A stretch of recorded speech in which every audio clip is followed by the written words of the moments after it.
특송 감사합니다.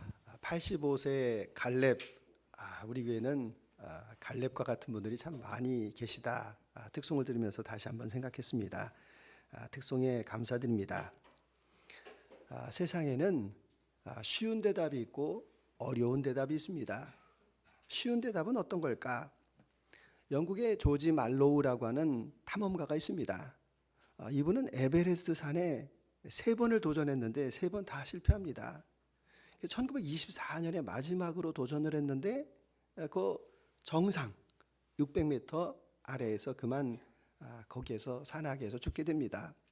그리고 75년이 지나서 1999년에 이분의 시신이 발견이 되어졌는데 살아생전에 신문 기자들이 물어봅니다. 선생님, 그 위험한 산에 도대체 왜 가는 겁니까? 이분의 대답이 산이 거기 있으니까. Because it is there. 거기에 산이 있으니까 나는 간다. 그러니까 확실한 대답 아닙니까? 또 대답 가운데는 말이 길어지는 대답이 있습니다. 장은진이라는 소설가가 쓴 가벼운 점심 식사라는 단편 소설이 있습니다. 여기에 보면은 아버지가 계시는데 아버지가 처자식을 버리고 미국으로 떠나버립니다. 10년이 지나서 그 아버지가 이제 그 할아버지의 장례식이 있어서 할 수 없이 귀국을 하고 장례식을 마무리하고 10년 만에 그 아버지와 아들이 맥도날드 햄버거 집에서 만납니다. 그러면서 아버지가 왜 그 처자식을 두고 미국으로 떠나갔는가? 그것은 내가 정말 원하는 사랑을 만났기 때문에 그렇다. 아버지가 장황하게 쫙 이야기를 하는데 그 아들의 마음 가운데 아버지가 행복을 찾으신 것 같다. 뭐 이런 생각이 듭니다.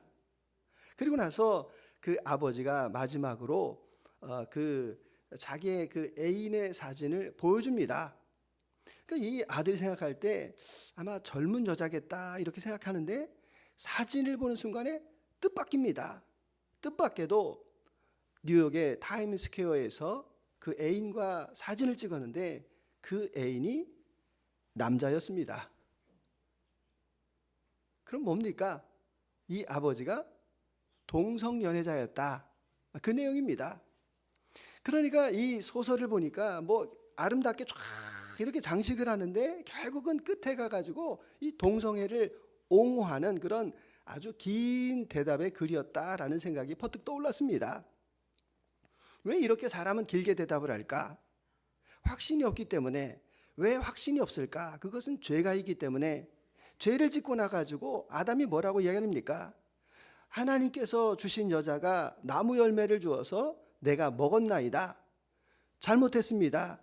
죄송합니다. 이게 아니라 거기에 계속해서 이렇게 자기 변명이 붙는 그런 아주 긴 대답이 되고 있다라는 것을 봅니다. 결국은 우리가 신앙이라고 하는 것이 무엇인가 하면 확신 아닙니까? 확신. 그 확신은 짧고 굵게 대답을 할 수가 있습니다.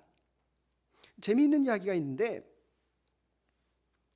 아버지보다 어머니가 왜 더 자식을 사랑합니까?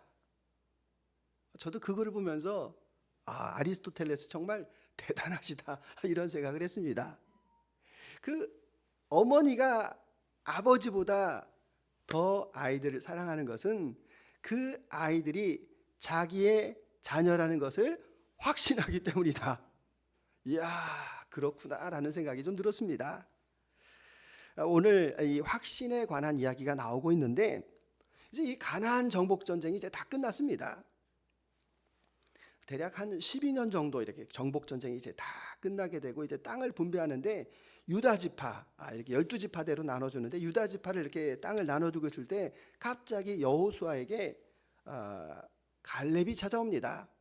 갈렙이 찾아와 가지고 뭐라고 이야기를 하는가 하면은 12절에서 보시게 되면 그날에 여호와께서 말씀하신 이 산지를 지금 내게 주소서. 이 산지라고 하는 것이 어딘가 하면 헤브론입니다. 헤브론. 근데 이 여호수아가 그 이야기를 듣는 순간에 헤브론 아직 정복한 데가 아닌데 거기에는 그 큰 그 거인과 같은 아낙 자손이 살고 있는데 근데 그 갈렙은 지금 나이가 85세나 되었는데 라는 그런 생각을 하게 됩니다. 그때 갈렙이 뭐라고 말하는 것입니까? 12절 하반절에 여호와께서 나와 함께 하시면 내가 여호와께서 말씀하신 대로 그들을 쫓아내리이다. 그 워리하고 있습니다. 워리하고 있으니까, 걱정하고 있으니까 여호수아에게 돈 워리라고 이야기합니다. 그리고 뭐라고 얘기하는 겁니까? Because God with me. 하나님께서 나와 함께 하십니다. 그래서 나는 그들을 내어 쫓을 수 있습니다. 라고 이렇게 확신하게 대답을 하고 있습니다. 여러분, 우리들은 보시게 되면 어느 때 대답이 선명하지가 않을 때가 많습니다. 제가 그 일은 제가 하고 싶은데 죄송해요. 제가 시간이 없어서. 제가 다음에 좀 여유가 생기면 제가 그거 꼭 하겠습니다. 우리가 이렇게 대답을 길게 할 때가 많다라는 겁니다. 그런데 갈렙은 대답을 짧게 합니다. 확실하게 합니다. 분명하게 합니다. 그 이유가 무엇이겠는가? 이 갈렙을 보시게 되면 그 하나님의 은혜에 대해서 늘 감사하고 있는 마음이 그에게 있음을 알게 됩니다. 자, 6절을 보시게 되면 6절에서 그니스의 사람 여분네의 아들 갈렙이라는 말이 나옵니다. 아니, 나이가 10살이나 20살이면 그 아버지 이름을 불러도 괜찮은데, 아니 85세나 된 사람이고 그 민족 가운데 제일 어른인데, 여기에서 보시게 되면 그니스 사람 여분네의 아들 갈렙, 이게 무슨 회개한 이름입니까? 근데 다 이유가 있습니다. 다 이유가 있는데 여기서 그니스 사람이라는 말이 나오는데, 이 그니스 사람이라는 말은 이제 그 이스라엘 정통 유대인이 아니라는 이야기입니다. 그니스라고 하는 곳은 어디인가 하면 에서 있지 않습니까? 야곱의 형이었던 에서 지파의 사람이 바로 그니스 사람이라는 말입니다. 그러니까 이 말은 무슨 말인가 하면 이 갈렙이라는 사람이 원래 유대인이 아니었다라는 말입니다. 근데 출애굽기의 말씀을 보시게 되면 출애굽기 12장 38절에 출애굽을 할 때 그 이집트 땅에서, 애굽 땅에서 같이 살던 사람들이 있습니다. 그것을 성경에서는 잡족 이렇게 이야기하는데, 그 갈렙이 잡족이었다는 이야기입니다. 잡족이었는데 유다 지파에서 그를 받아들여서 그가 이제 유다 지파가 되고 함께 가나안 땅으로 건너온 사람입니다.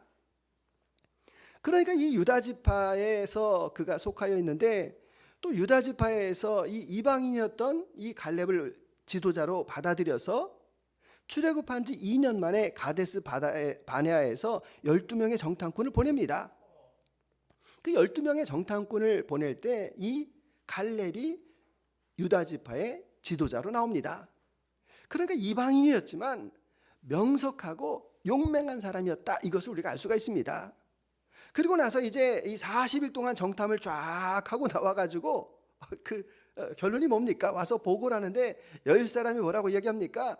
큰일 났습니다. 거기 가봤더니 거기 사람들은 전부 이 아낙 자손들이라서 덩치가 너무 크고 우리는 그 사람들하고 비교해보니까 메뚜기 같았습니다. 이렇게 보고를 하는 겁니다.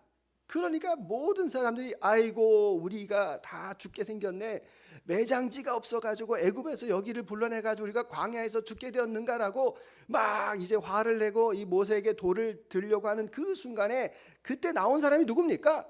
갈렙이 나옵니다. 갈렙이 이야기합니다. 하나님께서 그 땅을 우리에게 주셨다. 저들은 아낙 자손이지만 우리의 밥이다라고 이렇게 용맹하게 말한 사람이 바로 갈렙이었다라는 말입니다. 그때 그 하나님께서 그 갈렙의 믿음을 보셨습니다. 그래서 민수기 14장의 말씀을 보시게 되면 내가 그 땅을 너와 내 자손에게 주겠다라고 이렇게 약속하고 계시는 것을 봅니다. 그러니까 그 약속의 말씀을 들고 이제 85세가 된 그 노인이었던 갈렙이 자기의 동료였던 여호수아에게 찾아왔다라는 이야기입니다. 그래서 그 갈렙이 이제 그 유다 지파, 그리고 이제까지 함께 하신 그 하나님 앞에 감사해서 하나님께서 약속하신 대로 내가 내 믿음을 시험하겠습니다. 저 헤브론이라는 곳에 거인이 있을지라도 하나님의 약속의 말씀을 내가 믿고 나가겠습니다 라고 그가 고백을 하고 있는 것을 보게 됩니다. 어쩌면은 우리에게도 동일하지 않습니까? 주님께서 우리에게 주시는 그 사랑이 있습니다. 그 사랑을 어떻게 돌려드릴 수 있을까? 그것이 바로 갈렙이 가졌던 그 은혜에 대해서 감사하고 있는 마음 아닙니까? 그래서 그는 그 은혜를 갚게 하여서 유다 지파의 기업을 확장하기를 원합니다. 그 기업이라고 하는 것이 무엇인가 하면 땅이라고도 말하고 재산이라고도 이야기하는데 그것을 inheritance, 유산으로도 번역을 합니다. 유산. 그러니까 과거에 물려받은 그 전통을 아름답게 계승해 나아가는 것, 그것이 바로 유산입니다. 여러분, 우리도 설 명절을 맞이합니다. 설 명절을 맞이하는데 이제 명절의 의미가 많이 사라졌습니다. 그래도 여전히 남아있는 게 뭡니까? 가족이 모인다라는 겁니다. 가족이 대화를 제일 많이 하는 시간입니다. 흩어졌던 자녀들하고 모여서 같이 이야기할 수 있는 그 시간이 바로 믿음의 시간입니다. 여러분, 그때 그 자녀들에게 어떤 유산의 말씀을 남길 수가 있겠습니까? 저는 2주간에 참 감사한 것이 있습니다. 2주간에 감사한 것이 무엇인가 하면 아까도 우리 김영순 권사님께서 특송을 해주셨는데 나이를 밝힐 수는 없지만 이제 팔순이 가까우지 않습니까? 또 팔순이 가까운 분 가운데에서 저를 깜짝 놀래킨 분이 계십니다. 우리 박선자 권사님께서 월간 문학의 시인으로 등단을 하셨습니다. 설교 중이지만 그래도 박수 한번 드리는 게 좋지 않을까요? 우리 박 권사님도 내일 모레면 이제 팔순인데 양력을 보니까 교회 권사, 교회 글짓기 대회 장원 수고하셨습니다. 여러분, 제가 시를 좋아해가지고 여러 유명한 시인의 시를 읽어드린 적은 있는데 그래도 우리 박 권사님의 시를 제가 읽어드려야 되지 않겠습니까? 제 목소리가 부엉이 같을지라도 꾀꼬리로 이해하시고 들으시기 바랍니다. 나는 아직 소녀 박선자, 나이는 노인이다. 어르신이라 부를 때 어쩐지 낯선 울림이 스친다. 겉모습은 노인의 옷을 입었지만 마음은 여전히 수줍은 소녀. 붉은 홍옥 사과처럼 두 볼이 달아오른다. 부끄럼 많던 감정은 지금도 나를 붙들고 서산을 향해 가는 나이를 시간은 뒤돌아보지 않는다. 거울 속 비친 모습은 할머니, 세월의 주름은 얼굴에 새겨져도 내면의 주름은 만들지 않으리. 내 안에 소녀는 여전히 춤추고 있다.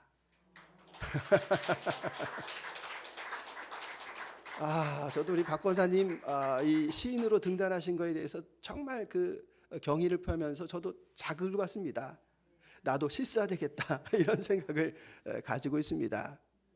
또 제가 감사한 것은 우리 박 권사님 얼마 전에 병원에서 이렇게 뼈가 부러지셔 가지고 수술을 하셨습니다. 그래서 신방을 다녀오고 또 광고에 나오지 않았지만 우리 원 집사님께서도 작년부터 이렇게 계속 어쩌면은 힘든 일이 있어서 지금도 병원에서 2주간의 수술을 받으셨습니다. 그리고 또 이상하게 겨울을 지나가면서 우리 성도들 가운데에서 다리도 불편하시고 허리도 불편하시고, 그래서 제 마음 가운데 하나님, 이게 뭡니까? 우리 교회 요즘 분위기 참 좋고 하나님의 은혜가 임하고 있는데 왜 이렇게 성도들이 다 이렇게 힘든 일을 겪고 있습니까? 제 마음 가운데 의문이었습니다. 근데 여러분 잘 생각해 보시게 되면 하나님께서는 부흥을 일으키십니다. 그 땅에 부흥을 일으키시는데 부흥 뒤에 반드시 환난이 찾아옵니다. 그게 하나님의 역사입니다. 그래서 그 환난을 그 믿음의 힘으로 잘 극복하도록 주님께서 은혜를 더하시는 것입니다. 지금 우리 땅 가운데 지금 이 환난이 찾아오지 않았습니까? 근데 환난 전에 뭐가 있었습니까? 한국 교회가 정말 나라와 민족을 위해서 기도해야 되겠다라고 모여서 정말 기도했습니다. 그리고 찾아온 환난입니다. 여러분, 이것을 우리가 믿음으로 바라보시면 이제 하나님께서 우리에게 더 큰 은혜를 가져다 주신다라는 사실입니다. 사무엘 선지자 때에 믿음의 사람들이 모여서 미스바에서 기도하고 있었습니다. 민족적인 부흥의 역사가 나타나고 있을 때 무슨 일이 일어납니까? 블레셋이 침공을 합니다. 하나님께서 그 블레셋을 이기게 하시는 놀라운 역사를 보지 않습니까? 여호사밧 왕이 율법으로 그 나라를 다스려야 되겠다고 율법의 말씀을 가르칩니다. 그때 누가 침략을 합니까? 모압과 암몬이 연합군을 만들어서 침공합니다. 믿음대로 살기를 소원할 때 하나님께서는 우리에게 환난과 어려움을 가져다 주실 수도 있습니다. 그러나 성가대를 앞세워서 찬송하며 나아갈 때 하나님께서 그들을 이기게 하셔서 브라가라고 하는 그 골짜기에 어마어마한 전리품을 거두게 하시는 하나님의 그 놀라운 역사를 우리는 여호사밧을 통해서 알 수가 있습니다. 그래서 우리는 어려움 가운데서도 감사할 수 있습니다. 감사를 생각할 때마다 늘 제 마음 가운데 있는 그 이야기가 떠오릅니다.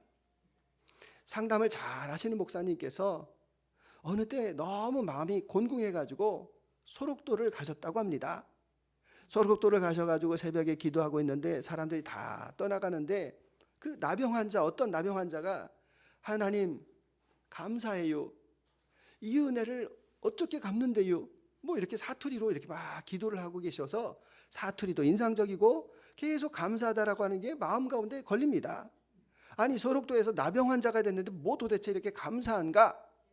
그래서 끝까지 기다려가지고 그분이 나중에 이렇게 나가실 때 그분 뒤에 가가지고 물어봤답니다. 집사님은 뭐가 그렇게 감사하신가요? 그분의 대답입니다. 내가 나병에 걸려가지고 이렇게 신체적으로 불구가 됐을 때 가족도 버리고 아내도 나를 버리고 떠났지만 하나님께서 나를 버리시지 않는 그것이 나는 너무 감사하다. 그 감사의 마음을 기억하고 있었다라는 것을 나누면서 말씀하고 계십니다. 여러분, 그래서 은혜를 받은 사람은 대답이 짧습니다. 아니 왜 위험한 선교지로 나갑니까? 거기에 하나님의 구원을 기다리고 있는 형제자매가 있습니다. 왜 당신은 주님을 위해서 이렇게 헌신합니까? 대답이 짧습니다. 주님의 은혜에 감사해서 내가 갚을 길이 없어서 그와 같은 일을 행합니다. 결국은 우리에게 하시는 말씀이 무엇입니까? 생명의 은혜를 우리가 알고 감사한다면 하나님의 말씀 앞에 우리는 대답이 짧아질 수밖에 없다는 것입니다. 하나님 앞에 명쾌하실 수밖에 없다는 사실입니다. 그와 같은 은혜가 저와 여러분에게 함께 하실 수 있기를 소망합니다.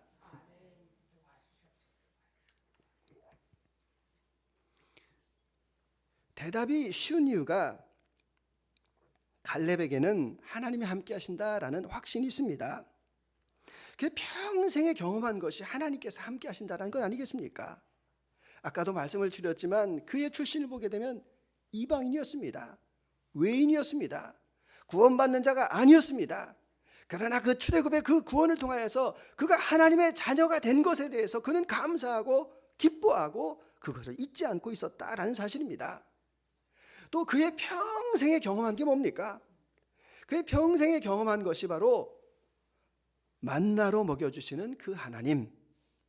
그래서 40세에 가데스 바네아에서 이제 구원을 받았고 정탐꾼이 되었고 38년 동안 이렇게 쭉 광야 생활을 하고 이제 그 78세가 되도록 78세가 되었다라는 말의 의미는 무엇인가 하면 가나안 땅에 그들이 입성했을 때 그때까지도 하나님께서 그들을 만나와 메추라기로 먹이시고 입히시고 공급하셨다라는 겁니다.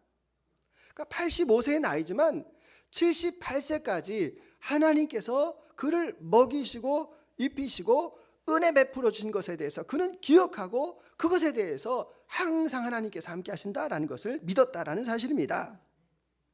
뿐만 아니라 정복전쟁을 통하여서 이 정복전쟁을 하는 과정 가운데에서 그 33개의 성을 정복합니다. 요단 동편에서 이 2개의 성을 정복을 하고 요단강을 건너가서 31개의 성을 정복하고, 여러분 이 사람들은 군인이 아닙니다. 그리고 그곳에는 다 산악지형이라서 이 성벽이라는 것이 다 높습니다. 근데 무슨 재주로 이길 수가 있겠습니까? 무슨 재주로 그 땅을 차지할 수가 있겠습니까? 그것은 함께 하신 그 하나님의 은혜였음을 그들은 믿음으로 고백을 하는 것입니다. 여러분, 우리가 중세 전쟁 영화를 보시더라도 이 성을 부수기 위해서 큰 성들을 만들어야 되고 그 공성태를 만들어 가지고 그 성문을 부시고 들어가 가지고 이 공격하는 사람이 적어도 3배에서 4배의 그 공격력을 가지고 있어야지 성이 정복되어지는 것인데, 하나님의 은혜로 인하여서, 아니 3배보다도 4배보다도 더 많으신 하나님의 은혜로 인하여서 그 가나안 땅을 정복하게 되었다라는 것을 이 갈렙은 알고 있었다라는 사실입니다. 불가능을 가능하게 하신 하나님, 우리가 2024년도 뒤돌아보면 여러분 참 굽이굽이 어려운 일들 많이 있었지 않았습니까? 그럼에도 불구하고 하나님께서 이 새날 2025년을 맞이하게 하고 계십니다. 또 나이가 드셔가지고 육신이 쇠약해지시는 분들도 있습니다.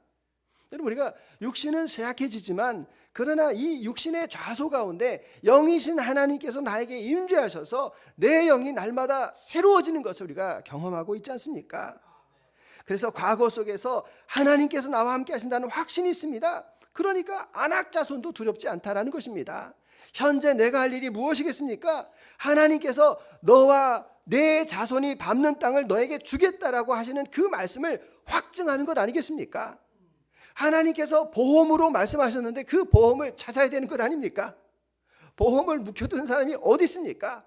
하나님께서 약속하신 그 보험의 말씀을 내가 이 헤브론에서 찾겠습니다 라고 하는 그 고백이 그 바로 갈렙의 고백이었음을 우리에게 말씀하고 있습니다. 저는 이 갈렙을 보면서 이스라엘에 이와 같은 믿음을 본 적이 없다라고 하시는 예수님의 말씀이 기억이 납니다. 누가복음 17장 가운데에서 보시게 되면 이방인이었던 백부장의 이야기가 나옵니다. 이 백부장이 자기의 종이 아픕니다. 그래서 이 종을 고쳐주고 싶은데 이 이방인이었지만 그 이스라엘 사람들을 사랑하였기 때문에 그 유대인의 장로들이 우리가 한번 좀 알아보겠습니다. 그래서 예수님을 찾아옵니다. 저 백부장의 종이, 백부장이 참 좋은 사람인데 종이 아픕니다. 가셔서 고쳐주시면 좋겠습니다. 근데 백부장이 뭐라고 이야기합니까?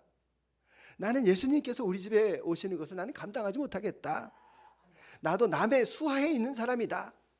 그러니까 백부장 위에 누가 있습니까? 천부장이 있습니다. 천부장이 가라 그러면 백부장은 가는 거고, 후퇴하라 하면 후퇴하는 겁니다. 그러니까 이 말씀에 대한 명령체계를 나는 알고 있습니다. 그냥 오시지 마시고 거기에서 말씀만 하셔도 내 종이 나은 줄 내가 믿겠습니다 라고 말하는 그 백부장의 그 믿음이 바로 이 갈렙의 믿음 아니었다라는 겁니다. 그 땅을 분배하는 과정 가운데에서 갈렙이 또 깨닫는 게 있습니다. 자, 이 기적적으로 땅을 얻었는데 그 땅을 또 분배하는 과정 가운데에서 우리가 읽진 않았지만 3절에서 보시게 되면 14장 3절에서 보시면 여호수아 14장 3절 보시면 같이 한번 읽어보겠습니다. 이는 두 지파와 반 지파의 기업은 모세가 요단 저쪽에 주었으며 레위 자손에게서는 그들 가운데에 기업을 주지 아니하였으니. 자, 이 12지파 가운데에서 이 레위 지파에게는 기업을 주지 않았다라는 겁니다. 땅을 안 주면 당장 경제적인 활동을 할 수가 없고 뭐 먹고 사는 겁니까? 그런데 하나님께서 약속하신 것이 민수기 18장 20절의 말씀입니다. 같이 한번 읽습니다. 여호와께서 또 아론에게 이르시되 너는 이스라엘 자손의 땅에 기업도 없겠고 그들 중에 아무 분깃도 없을 것이나 내가 이스라엘 자손 중에 내 분깃이요 내 기업이니라. 아멘. 너희는 땅이 없더랄지라도 내가 너희의 분깃이고 내가 너희의 기업이다. 하나님께서 책임져 주시겠다라는 것입니다. 우리가 늘 부르는 찬송 가운데 나의 영원하신 기업, 생명보다 귀하다. 그 기업입니다. 하나님께서 나의 땅이 되십니다. 하나님께서 나의 재산이 되십니다. 하나님께서 나의 유업이 되십니다. 내가 지켜주겠다라고 하시는 그 약속의 말씀을 이 레위 지파가 받았습니다. 그것을 바로 갈렙이 보고 있다라는 말입니다. 그래서 이 말은 너희의 유산은 나다라고 하시는 그 말씀을 그가 확신하고 있습니다. 그래서 이 레위는 땅은 없지만 모든 형제보다 더 부유한 삶을 살아갈 수가 있습니다. 여러분, 이것이 바로 영적인 원리 아닙니까? 하나님을 기업으로 삼은 백성이 있습니다. 하나님을 기업으로 사는 백성들에게는 그들에게 하나님께서 모든 기쁨을 허락하여 주시고 모든 좋은 것을 허락하여 주시고 가장 필요한 것을 공급하여 주시고 허락해 주신다라는 사실입니다. 내게서 혹시라도 모든 것이 다 떠나갈지라도 그 상실감에 빠지지 아니하고 내가 산을 향하여 눈을 돌리라, 나의 도움이 어디서 올고 나의 도움이 천지를 지으신 여호와에게서로다. 내게 태산과 같은 그 어려움이 있을지라도 나에게는 하나님께서 계시다라고 하는 것을 믿음으로 고백하시는 것이 바로 이 영적인 원리다라는 것입니다. 그래서 하나님께서 하십니다라고 할 때 하나님께서 주시는 은혜가 있습니다. 여러분, 그것을 직관이라고 말합니다. 같이 이야기합니다. 직관. 직관이라고 하는 것이 무엇인가 하면, 이 상황 가운데에서 하나님께서 이렇게 말씀하시는구나, 하나님께서 이 상황 가운데 이러한 지혜를 주시는구나 라는 것을 직관이라고 말합니다. 직관이 어디에서 나타나는가 하면, 예수님께서 여리고를 이렇게 다 가시는데 여리고에서 높은 나무 위에 숨어있는 한 사람이 있습니다. 누굽니까? 시옷 발음 나오고 기역 발음 나오고 이응 발음 나옵니다. 자, 초성 게임입니다. 누굽니까? 예, 맞습니다. 여러분 정말 지혜롭습니다. 예, 삭개오. 근데 여러분 잘 생각해 보시면 우리는 성경책에 나오니까 삭개오인데 예수님께서 가시는 길 가운데에서 나무 위에 뭐가 있는지 알 게 뭡니까? 그리고 나무에 그 올라간 사람의 이름이 삭개오야, 내려오라, 내가 오늘 너의 집에서 유하여야 되겠다. 어떻게 삭개오의 이름을 압니까? 이게 바로 직관이라는 겁니다. 직관. 성령께서 빌립 집사에게 남쪽으로 내려가라라고 말씀하시고 이디오피아 내시를 만나게 합니다. 그래서 서로 이야기하는 가운데 이디오피아 내시가 은혜를 받았습니다. 그 물을 이렇게 쳐다보고 있으니까 직관적으로 여기에서 세례가 필요하다라는 것을 알고 빌립 집사가 그에게 세례를 주고 있습니다. 베드로가, 아나니아가, 삽비라가 재산을 팔아가지고 하나님을 속입니다. 직관적으로 합니다. 그것이 죄악인 것을 그들에게 선포하는 것이 바로 직관이라는 것입니다. 이 직관이라고 하는 것이 여러분 오감보다도 이 직관이 더 중요할 수 있습니다. 왜냐하면 오늘 우리 시대를 살아가는데 오늘 우리 시대는 어떻습니까? 이 초월적인 세상을 살아가는데 초연결성이라고 말합니다. 미국에 있는 사람하고 한국에 있는 사람하고 예전에는 전화를 하면은 빨리 끊어 전화세 많이 나와 이러는데 지금은 어떻습니까? 그냥 카톡을 하면 공짜입니다. 이게 바로 초연결성이라는 이야기입니다. 또 초스피드 시대를 살아가고 있습니다. KTX를 타고 부산을 2시간 만에 갈 수 있는 것이 바로 이 초연결성, 이런 시대를, 초스피드 사회를 우리가 살아가고 있습니다. 이럴 때 빨리 결정하고 빨리 판단하고 빨리 우리가 움직이는 것이 얼마나 중요합니까? 그때에 하나님께서 믿음의 사람들에게 주시는 것이 바로 직관이라는 것입니다. 직관적으로 칼렙이 알았습니다. 지금이 내가 움직일 때이고 지금이 저 헤브론을 공격할 때이고 지금이 바로 이 유업을 차지할 때라는 것을 직감적으로 그가 알았다라는 것입니다. 그리고 하나님의 뜻으로 그가 움직이고 있습니다. 예루살렘 남쪽에 30km 떨어져 있습니다. 헤브론은 930m의 그 고지대에 있습니다. 고지대에 있는데 정말 좋은 것은 땅이 비옥하고 물이 풍성하여서 그곳에 살기가 좋은 곳입니다. 그래서 하이 리스크, 하이 리턴이라는 말이 있습니다. 투자 대비 아주 훌륭한 곳이 바로 이 헤브론이었습니다. 결과적으로 어떻게 됐습니까? 유다 지파의 중심지가 되었고 나중에 그 유다의 후손 가운데서 다윗이라는 이 왕이 나오게 되는데 헤롯 가문과 싸울 때 바로 이 헤스본에서 7년 동안 왕이 되어서 다윗 왕조를 이룰 수 있는 그 기틀을 그가 맞이하고 있다라는 것을 보게 됩니다. 우리가 자녀들과 설명절에 만난다라고 말씀을 드렸습니다. 그럼 우리가 정말 지켜야 될 헤브론은 무엇이겠습니까? 사람마다 가문마다 다 헤브론은 다를 수가 있습니다. 그런데 내가 분명하게 말할 수 있는 그 헤브론은 무엇인가 하면 나는 이 세상에서 하나님밖에 없습니다. 그래서 나는 이 세상 가운데에서 대가를 지불하였습니다. 그것을 알려주는 것이 바로 그 자녀들에게 헤브론이 된다라는 것을 우리에게 말씀하고 계십니다. 하나님이 나와 늘 함께 하십니다라는 그런 믿음의 고백이 우리에게 필요합니다. 갈렙을 보시게 되면 이 산지를 내게 주소서라고 그가 요청을 하고 있습니다. 그곳에는 틀림없이 거인들이 살고 있습니다. 환경적으로도 어렵습니다. 그러나 갈렙은 환경을 바라보지 않습니다. 갈렙은 사람을 의지하지 않습니다. 갈렙은 하나님께서 하시는 그 말씀이 약속의 말씀이고 그것이 확신인 줄 알고 그가 짧고 굵게 대답을 하고 하나님 앞에 나가고 있는 모습을 보게 됩니다. 걱정하는 사람들 향하여서 하나님이 나와 함께 하십니다. God with me라고 그가 정확하게 대답을 하고 있는 모습을 보게 됩니다. 주님께서 우리에게 물어보시는 것이 있지 않습니까? 이 어려운 나라를 위하여서 누가 기도하겠느냐라고 주님께서 물어보고 계십니다.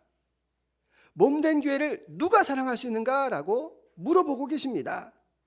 너를 억울하게 하고 힘들게 하는 사람을 나의 십자가를 바라보고 용서할 수 있는가라고 주님께서 우리에게 물어보고 계십니다. 그때 믿음의 사람의 대답은 무엇입니까? 예, 주님, 제가 주님의 말씀에 순종하겠습니다. 주님께서 하시는 말씀을 내가 그대로 수용합니다. 그래서 어느 신발의 메이커와 같이 just do it, 즉시로 행하라. 우리는 짧게 대답하고 분명하게 행동하는 사람들입니다. 갈렙과 같이 대답이 쉽습니다.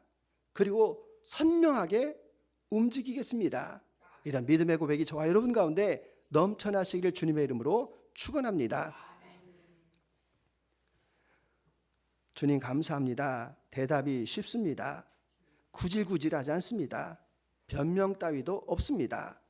주님께서 하신 그 말씀을 나는 그저 순종할 따름입니다. 주님께서 약속하신 것은 분명합니다. 선명합니다.